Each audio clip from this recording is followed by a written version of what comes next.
This one starts with blood on his hands and ends in a backyard grave. Did you see their corpses? They're foaming out the mouth, but they're still convulsing back there. Their wounds healed though. Is that normal? That's not normal.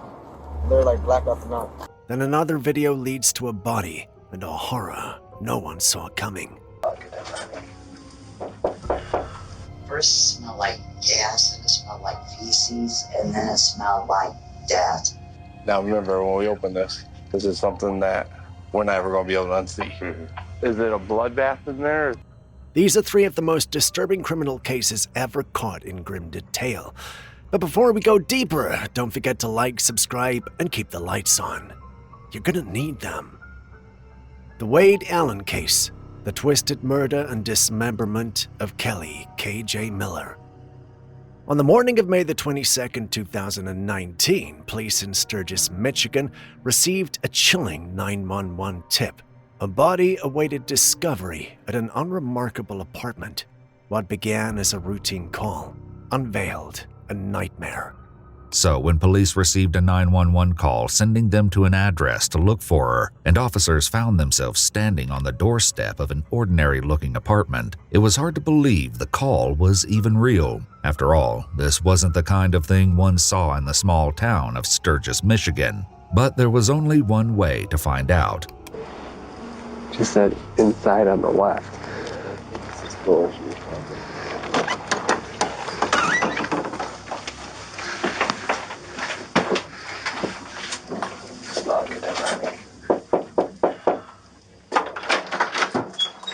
Hi, Wade. Hey, Wade. How you doing, man? Hey, how you doing? Doing good. I remember you from the Speedway. Yeah. 37, 205. What are you up to now? Not much. Answering the door is 35-year-old Wade Allen. At midnight, police knocked on the door of 35-year-old Wade Allen. Oh, I don't know. I haven't heard from that person in some months. Do you know her? I haven't heard from her in a while. The last time I've seen her is a couple months, and last I heard she's in Kalamazoo. I think the best way for me to help you get a hold of her is through the shelter. The eerie atmosphere is palpable. With a call like this, officers can't simply take Wade's words as fact. They need to confirm what, if anything, is behind his front door. Well, we just need to talk to her. Do you mind if we come and look, see if make sure she's not here? I can tell you she's not. I mean, According to Wade, he and KJ had lost touch recently after she suddenly stopped responding to his Facebook messages. as far as here, I don't like this.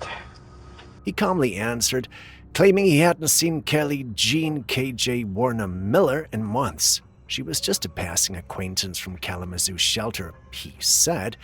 But as the officers requested entry, Wade stalled, especially when asked about a large cooler in his apartment. And I'll say, hey, KJ, Kelly, and there's no Kelly or KJ. You mind if I just stand here and look in? You can. I mean, I don't have her here. Okay. Eventually, Wade agrees to let one officer, one he's met in the past, search his apartment. Do you mind if it's just one of you then? One of us is fine. Do you want to come in? I'll go in, Wade.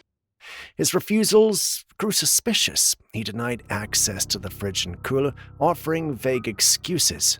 Eventually, one officer stepped aside. When the officer pointed to the cooler, Wade started making alibis, but wouldn't open it. That was enough. One thing catches the officer's eye. I don't have anyone here. Okay. I just All right, man. myself. What's in the cooler? Oh, that's for when the summer comes around. I'm going to have parties and stuff, so. All right, no problem. Can you open that for me, and then we'll get out of here? Well, A warrant was secured, and Wade was placed in a cruiser. all right, so her eating levels are important. She has to have a certain amount of sugars or whatever. I only bring that to attention because I know at one point while she was making cereal, she fainted and really hurt her head, and it really concerned me. Because a little after that, I started seeing impairment issues, whether speech, memory, things like that. I was concerned. How long ago would you say that was?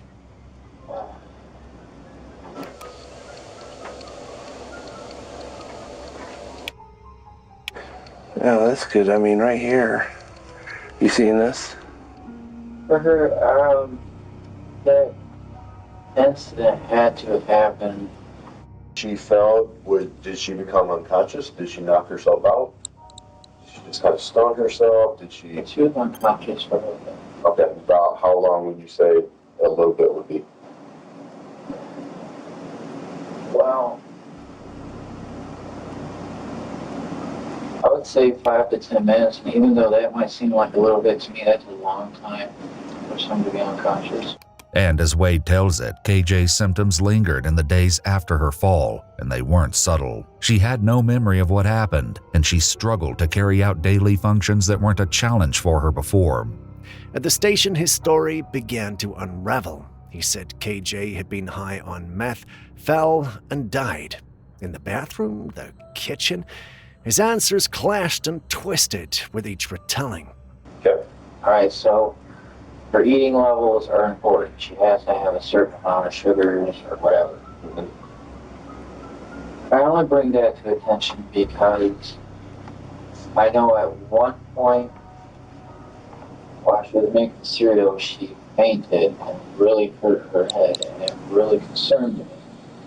Because a little after that, I started seeing impairment issues, whether speech, memory, things like that. I was concerned. How long ago would you say that was?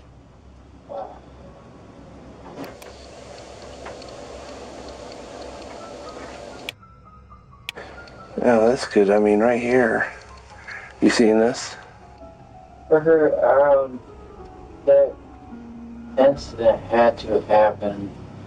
So he hatched a plan. On April 12th, around 6 days after KJ's death, Wade saved up the money to buy a large cooler, air freshener, and 30-gallon trash bags.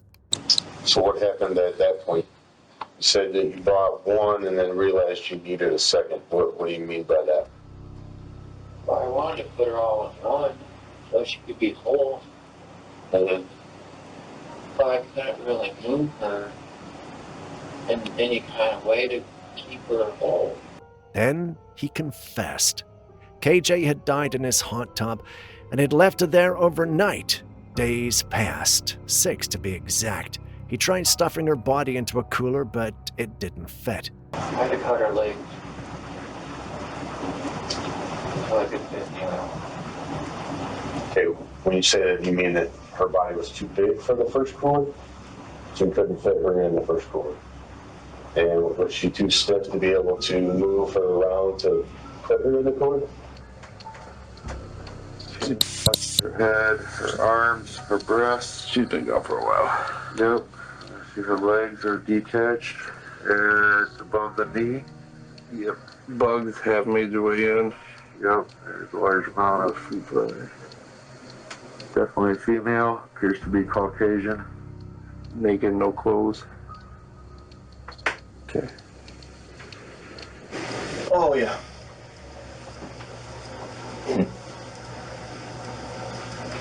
And cut up. Nice. Okay, now it stinks. Well, so there's a lot more evidence in here somewhere. It stinks. Yeah, now it does. Pull it up there right in front of the suitcase. So this cooler is what we think might have the other parts in it. I will lift it up. It is tied in a knot up here. I will cut right here.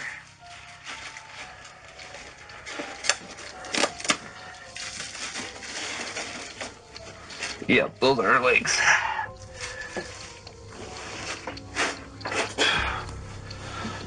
I saw some toes and an ankle. So He sawed off her legs. The saw, borrowed from someone at the shelter, later tested positive for KJ's blood. When officers returned to the apartment, they found her skinless legs decomposed inside the cooler. Nearby, they found gloves, goggles, rope, a white ribbon, and shards of flesh. I mean, I'm not proud of anything at all. Sure, but stuff happens and we're just trying to get Not how this should be. Like, I kept saying this word, like, this is not how you should have went. This. Wade admitted to dismembering her to preserve the body, claiming he talked to her corpse and ran water over it. He described it without emotion. It was methodical, like an experiment. KJ was never given a chance. Sherry didn't know it at the time, but as KJ peered out from behind the front door, she didn't have a stitch of clothing on. KJ agreed to send Wade over shortly. When he showed up on Sherry's doorstep, coffee in hand, he wasn't happy. According to Sherry, Wade admitted to forcing KJ to walk around their home naked, and by answering the door that day, she'd apparently crossed the line. He said, she shouldn't have opened the door like that. I said, well, I didn't see anything. And he goes, I'm going to have to get the belt out. But back in the interrogation, prepare themselves for the nauseating story that is eventually revealed. When was the last time you used a belt on her? Probably a day or two before. But. Before she died? Yeah, but that couldn't cause death. I wouldn't think it would. So, yeah. Why'd you use a belt on her? Because I don't want to use hands. Okay. What did she do to deserve the belt? Her coming back type thing. Okay.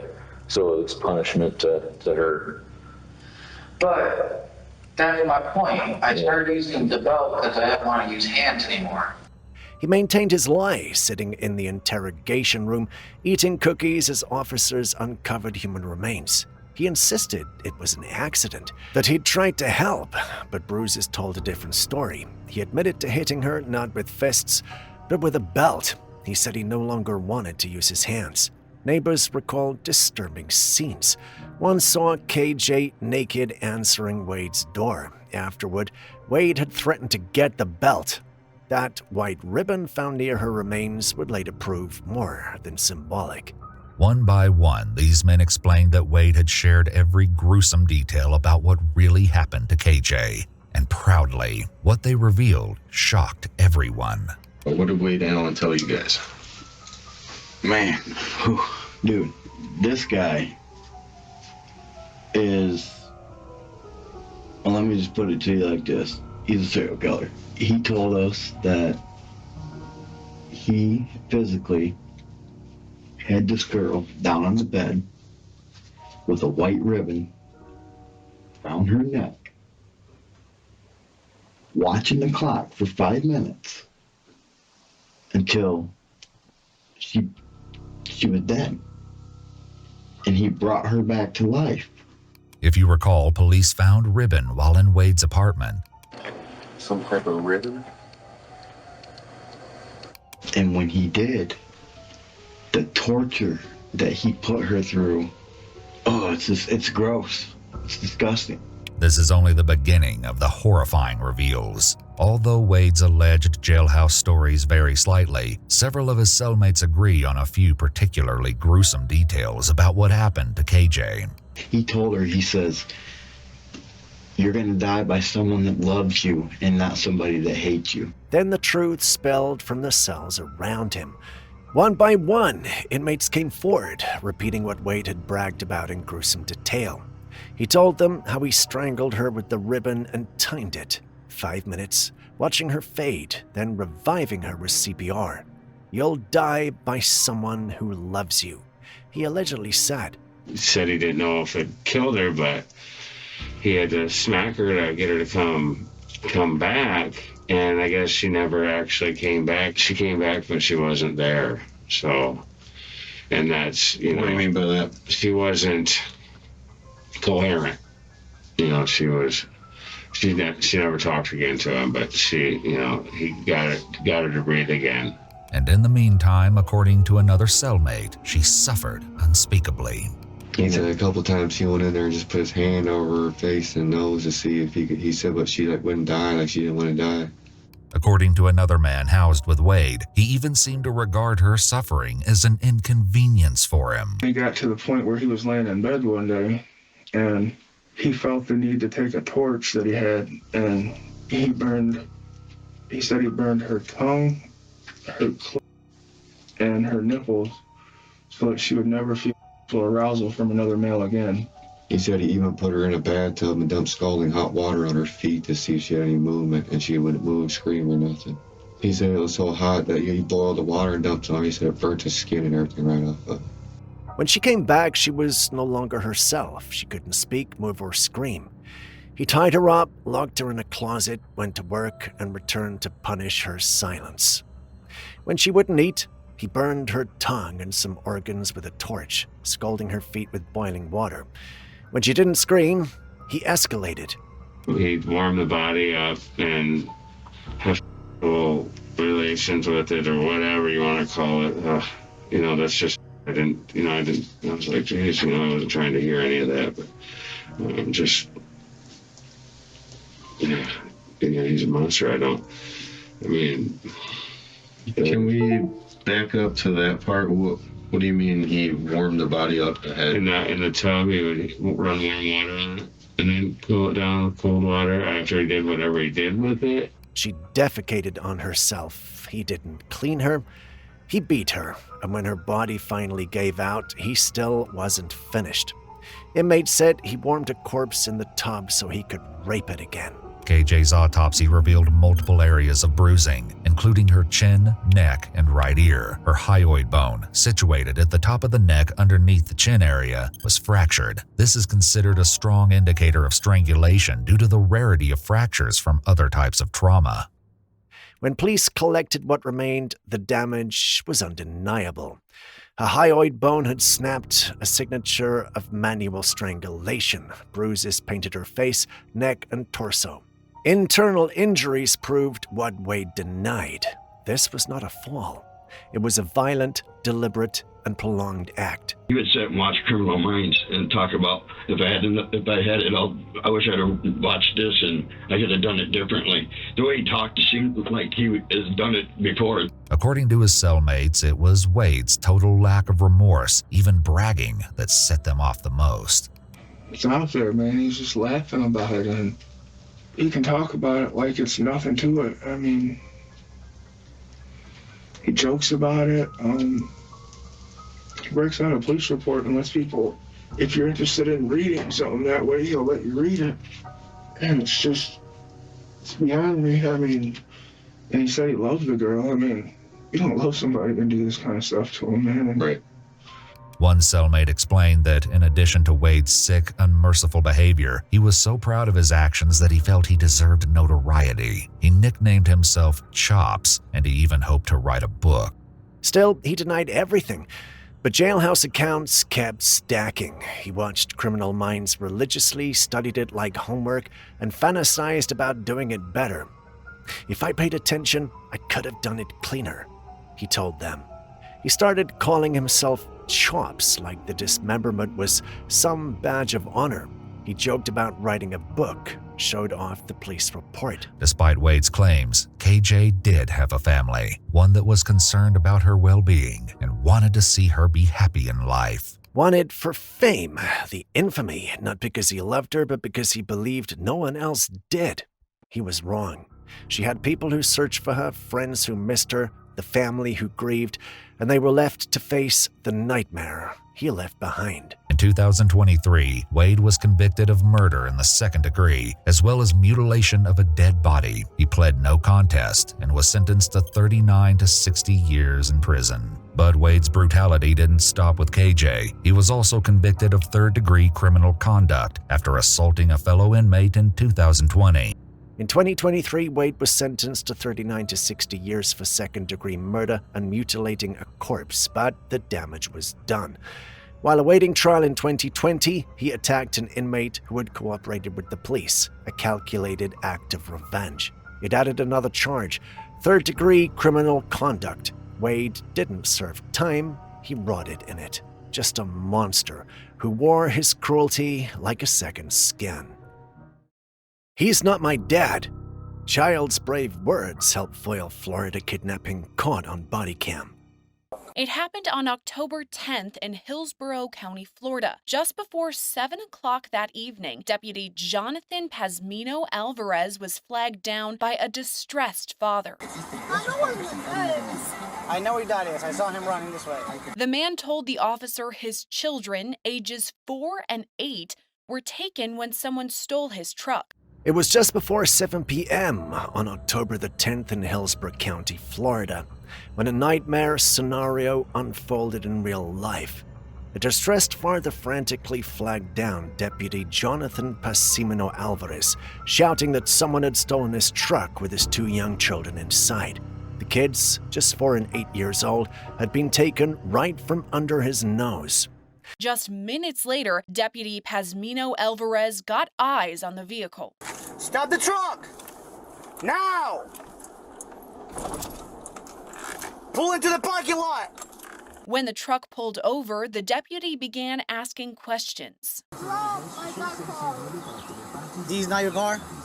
Step out of the car. Step out of the car, bro. Okay, step out of the car. Help me out. Without wasting a second, Deputy Alvarez jumped into action. Within minutes, he'd spotted the stolen vehicle on the road and quickly moved in. Activating his lights and sirens, he ordered the driver to pull into a nearby parking lot. The body cam footage is tense. Alvarez's voice remains firm but urgent. "Step out of the car, bro," he commands repeatedly, walking cautiously toward the truck. Identified as 37-year-old Kevin Smith, continued to tell the deputy, quote, "It's not me." Are you gonna step out? I cannot let you. Give me the car keys. Give me the car keys. Body cam footage captures one of the children saying the suspect is not his father as the officer attempts to take the man into custody. Is this? Yeah. All right, step out of the car. No, it's not my dad. Step out of the car, bro. The suspect, later identified as 37-year-old Kevin Smith, initially refuses to comply. "It's not me," he insists, trying to downplay the situation as the deputy closes in. But the moment of truth comes not from Smith, but from one of the terrified children in the back seat. With innocence and fear in his voice, the child speaks up. "He's not my dad." Step out of the car, bro. Step out of the car. Step out of the car. Smith was arrested on the scene and later charged with grand theft motor vehicle and 2 counts of felony kidnapping. The children were not injured in the incident and were safely returned to their father. That sentence cuts through the confusion like a knife. With confirmation from the child, the deputy wastes no time in pulling Smith from the vehicle and placing him under arrest. Thankfully, the situation ended without physical harm. The kids, though shaken, were safely returned to their father with no injuries and no further trauma beyond the shock of the experience. But the charges against Kevin Smith were severe.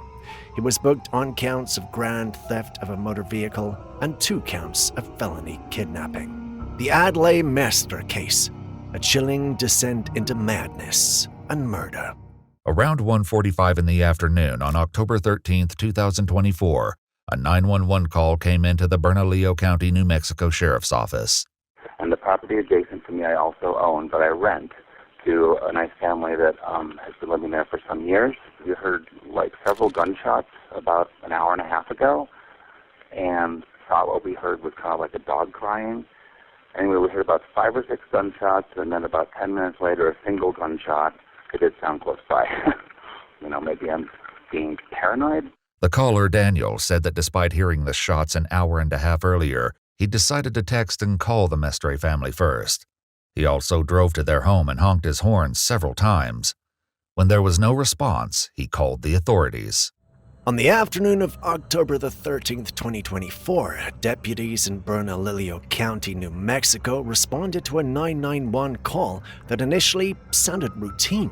Someone had heard gunshots hours earlier. But what followed became one of the most disturbing cases they'd ever encountered. The call came from a neighbor, Daniel, who reported hearing 5 or 6 shots, followed by one final one. When no one responded next door, he called the authorities.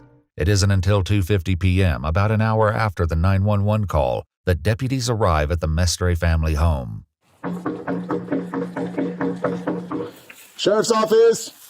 Nothing could prepare the two deputies for the troubling encounter they were about to have. How you doing, sir? My family rushed me. Rushed you where? In my room. What do you mean? With a knife. Come out here real quick then. Yes, sir. What are you talking about, dude? Yeah, you have a weapon on you right now? Yeah, I do. Hold on, no, don't reach. No, I do. Go on, turn around. Yes, sir. You're just gonna tell me what's going on, okay? So Give me a second. My family was trying to walk into my room, and then they're trying to hit my heart. And my dad had a knife, and my sister had a sledgehammer, and then I killed them. But however, I found their bodies, and their wounds were healed. Like I shot them in the head, and then they were convulsing. They were crying their arms. What's your name? Adlai. Adlai? Adlai. Are you okay, man? Yeah, no, I'm honestly shook. You're shook up? Yeah. I got a pistol in here.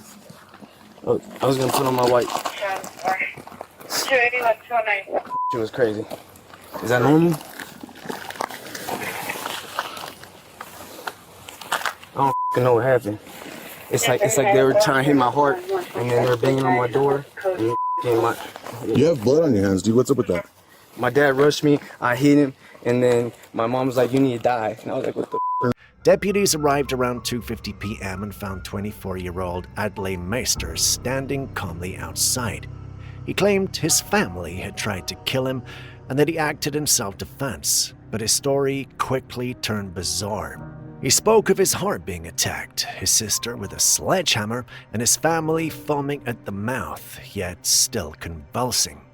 Despite the blood on his hands, Adlai remained detached as he explained that he had killed his father, mother, and sister, insisting that they had turned violent and supernatural. After securing Adlai in the vehicle, the deputies returned to the residence. Sheriff's office! Anyone inside? Come on out with your hands up, open and empty!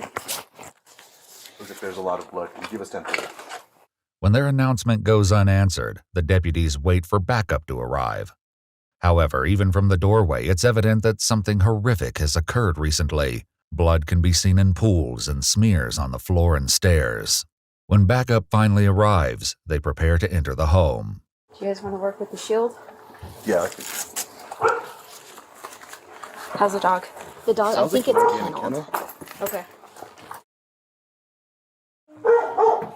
Bernalillo County Sheriff's Office! Anybody inside? Come out with your hands up, open and empty. As the deputies make their way through the entirety of the home, they find more blood spatter leading up the stairs, soaked into the carpet, smeared on the walls, and trails of red into the bedrooms. There's a knife too right there.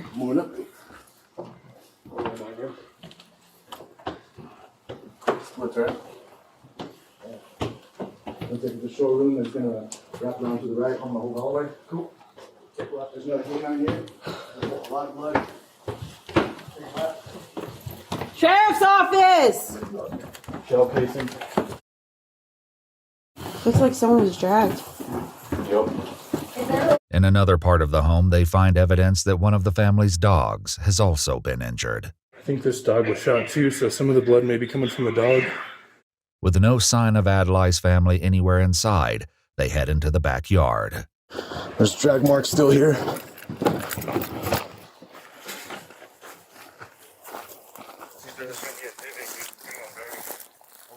These are drag marks.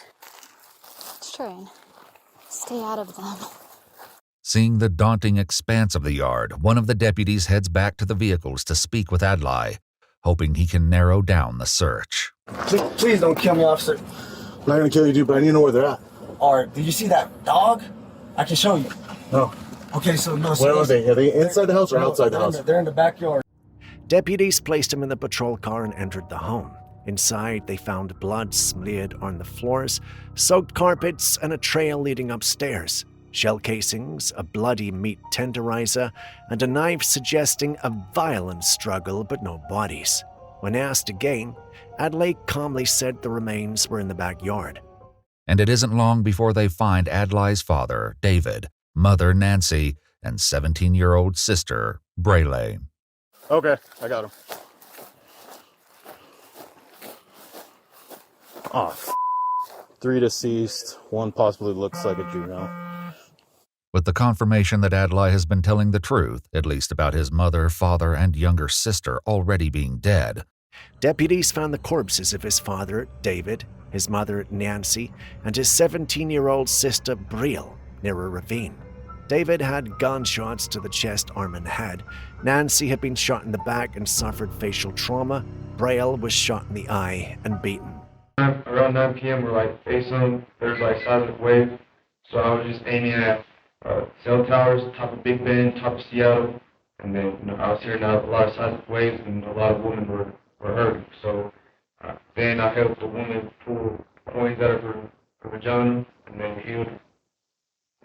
Aimed at a submarine, and next thing you know, the seismic waves would have stopped because they're only down for like 30, 40 seconds. And next thing you know, the seismic waves wouldn't stop. My family starts convulsing. And then 9:30, convulsing, just loses consciousness, rushes me. And then around like 9:30, 10, my sister would show up, as I was told. And I'm talking about they're doing the illegal rapidness. And then if you look on the police cams and the thermal imaging, on one of the dogs, they wouldn't have this. So there's like a major catastrophe. Even in custody, Adlai's erratic behavior continued at the sheriff's office. He rambled about conspiracies, seismic waves, and curses. He claimed his family turned on him, that his sister raped him, and that they all tried to destroy him. Another noticed a blood-covered mop. Is that bleach? Adlai also mentioned that he shot one of the family's dogs. The animal was transported for emergency medical care after suffering from 3 gunshots. However, it could not survive its wounds and had to be euthanized. Detectives uncovered more disturbing evidence. One of the family's dogs had also been shot and later euthanized. A blood-soaked mop suggested an attempted cleanup. Adlai's fragmented statements and physical clues revealed the horror that had taken place inside the home. Have you ever been to the doctor at all for any type of mental health issues? Oh yeah, I went to the head for, curse. People used to curse me, and I feel like my family cursed me. Oh really? Like that now, I feel like my family tried to curse me. And why do you say that? I don't know, it's just, I always spent time with my family, and my voice changed. Oh wow. What remains chilling is how calmly Adlai described the murders. He admitted to dragging and burying the bodies and even said their wounds appeared to heal, which he called unnatural. He blamed a family curse and believed he was fighting a spiritual war. Telling them to surrender, auditory hallucinations, hearing voices. Let's make sure we photograph discharge that. Diagnosis end of September. They said he's not homicidal or suicidal, so they discharged him. Well, yeah. Something changed. Yeah. So he was hearing voices, men and women voices. That is bizarre. When was that dated? August? No. September 27th, 2024. That's right.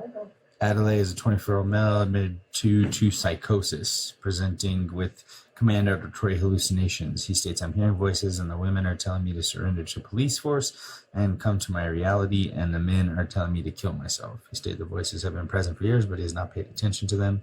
The patient stated that he went to the police to see if they had intelligence about his reality and might be interested in employing him into the police force. He states that he has planned to apply to the police academy after discharge. Adlai's older sister also had some insight into his mental health. I mean, did he have any indications that he wanted to kill him? No. Yeah, okay. No. No, so there was nothing that... Did he hear voices? Yes. Yeah. Okay. And was he supposed to be taking medication, Yes. do you know? And I'm pretty sure that's why. Because even I started getting on his ass about it. Okay, like Because that he wasn't taking it? Yeah. Oh, okay. And I'm 100% sure that that's why, because they were all probably stressing him about that. My mom had found the pills in the trash. Like his schizophrenic break. It's been in the buildup, but he's been acting normal for months. Speaking with Adlai's older sister Nancy Jr., detectives learned that he had a long history of mental illness. He'd been discharged from a psychiatric facility just 2 weeks earlier after experiencing psychotic symptoms. Though diagnosed with psychosis, he was released. Nancy Jr. confirmed he stopped taking his medication and their mother had recently found discarded pills. Tension had been growing, especially between Adlai and Briel. Fucking Officer Adriel, Bloodline Jesus, that's not me. Period. I ain't no Adriel, no fracker. How about y'all go ahead, pull some strings, make the officer the sheriff. Let's make it happen. I don't deserve to spend life in prison over a catastrophe. I ain't no Officer Angel, Bloodline Jesus, no such thing. Jesus was not conceived. You know what y'all believe, Officer Angels? Y'all believe there's Bloodline Jesus. I'm talking. Officer Magistrate, Admiral Magistrate, matter of fact, Admiral Magistrate.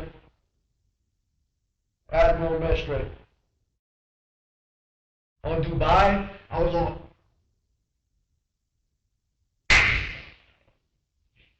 As things grow even stranger, Adlai begins directing his ramblings towards someone that no one else can see. No, that ain't no Adrian. Do not repeat after the frackers. Orders. Shit.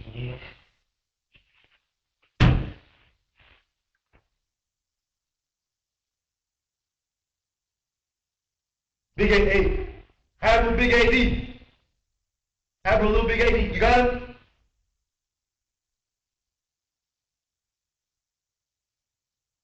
Put him in the capsule. Put him in the container. Admiral Big AD. Orders are orders. During interrogation, Adlai spoke of cosmic events, calling himself an officer angel, and whispered to unseen figures about divine missions. He was suffering a severe psychological breakdown. You wipe the camera? Let's go.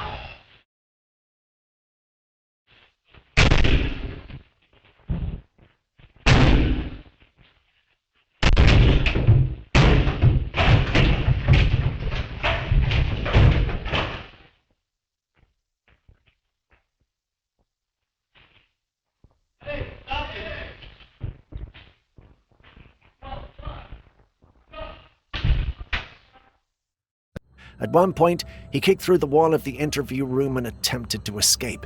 Cop a long time, and I've been in homicide for a long time, and this one was definitely one I'll never forget.